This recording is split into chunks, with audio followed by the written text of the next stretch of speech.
COVID-19 pour Coronavirus Disease ou maladie du coronavirus. Il y a près de 2 mois, le monde découvrait cette nouvelle maladie apparue en Chine. En quelques semaines à peine, cette infection respiratoire a touché plus de 100 000 personnes et fait plusieurs milliers de morts. Sa propagation a provoqué des mesures exceptionnelles. Des millions de gens ont été confinés, des ressortissants étrangers rapatriés d'urgence, puis mis en quarantaine. Les événements rassembleurs annulés. C'est du jamais vu. Dans le milieu scientifique aussi, le virus a suscité une mobilisation sans précédent. Des chercheurs du monde entier se sont attelés à la tâche de comprendre et contrer le plus vite possible cette nouvelle menace. Avec une rapidité inédite, ils ont échangé ouvertement leurs analyses et leurs réflexions sur divers sites Internet et dans les médias sociaux.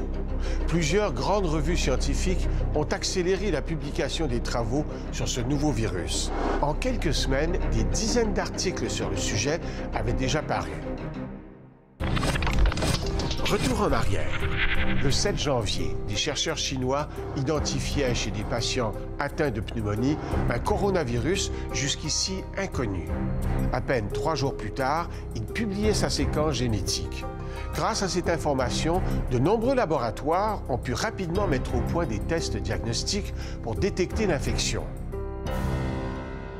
Depuis, des dizaines d'autres échantillons du virus ont été récoltés sur des malades et leurs génomes ont été décryptés en un temps record. Ces données ont permis aux experts de les comparer pour reconstituer en quelque sorte l'arbre généalogique du pathogène.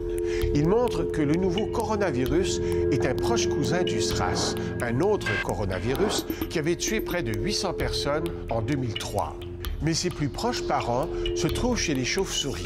Une piste pour les chercheurs qui veulent identifier le ou les animaux d'où est provenu le virus.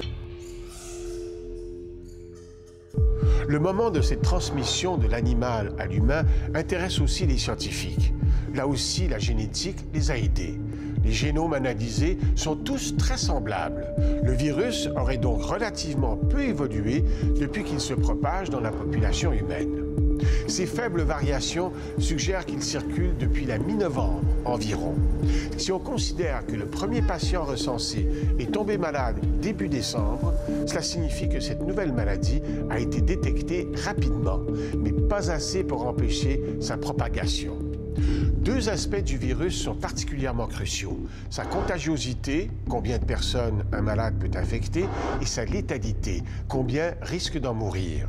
Les chiffres sont encore incertains, mais en moyenne, un patient atteint du coronavirus pourrait infecter un peu plus de 2 personnes.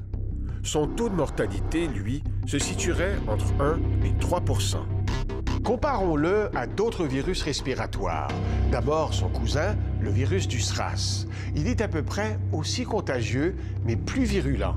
Il a tué 1 malade sur 10 avant d'être enrayé en 2003. La rougeole, elle, est beaucoup plus contagieuse, mais tue moins de 1 % des gens qu'elle infecte. La grippe aviaire, peu contagieuse, mais très mortelle. Quant à la grippe saisonnière, elle est un peu moins contagieuse que le nouveau coronavirus et tue 1 malade sur 1000 environ. C'est relativement peu, mais il faut se rappeler que le virus de l'influenza infecte chaque année des millions de personnes. Au Canada, il en tue 3500 par année. Si le coronavirus suscite tant d'inquiétudes, c'est surtout à cause de sa nouveauté. A priori, personne n'est immunisé contre lui. Il pourrait donc faire beaucoup de victimes. De plus, il n'existe pour le moment ni traitement ni vaccin pour le contrer. Les scientifiques y travaillent, mais cela prendra des mois. D'ici là, notre seule arme, c'est de circonscrire l'épidémie et de traiter au mieux les malades. On le fera d'autant mieux que progressera notre connaissance de l'ennemi. Dans notre monde hyper connecté, les virus voyagent de plus en plus vite. Heureusement, la science accélère, elle aussi.